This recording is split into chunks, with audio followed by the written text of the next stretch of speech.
Hello. Hello. হ্যাঁ বলছি বৌদির ব্লাউজের মাপটা কি হবে? কি? বৌদির ব্লাউজের মাপ আমি কি করে বলবো? না না, আমি বলছি যে কত সাইজের লাগবে বৌদি। আপনি কোত্থেকে বলছেন বলো তো? আমি সোনামুখী থেকে বলছি।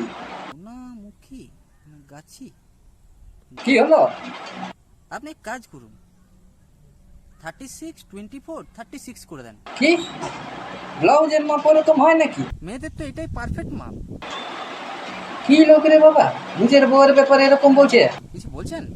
না মানে বুঝলাম বুঝলাম। আচ্ছা, আপনার নামটা কি বলুন তো? হ্যাঁ আমি পচা। আচ্ছা, আমি ঠিকই ধরেছি, এ শালা নিশ্চয়ই কোনো দালাল। নামটাও মিলে যাচ্ছে, পচা দালাল। কিছু বলছেন দাদা? না না, আর কোনো কাজ আছে তাহলে আমাকে বলুন, নাহলে আমার কাজ আছে, আমি রাখছি। বলছি বৌদিকে বলবেন কালকে একটু মালগুলো এসে যাতে নিয়ে যায়। এই আজব সিন তো, এ তো মাথায় চেপে বসলো। আরে দেখুন। হ্যাঁ দেখছি তো বটে, একটু ছোট করতে হবে মনে হচ্ছে। আরে দাদা, আপনি রং নাম্বার ফোন করেছেন, একটু নাম্বারটা চেক করুন। কি?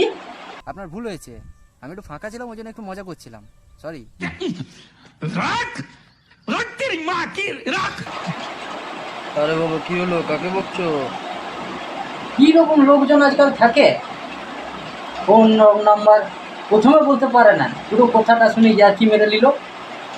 ডেলি ডেলি, আমি আসছি, আমার কাজ আছে। হ্যাঁ সাবধানে যা, আমার অনেক কাজ বাকি, দেখি আরেকটা ফোন করে দেখি কাস্টমারটাকে কি বলছে।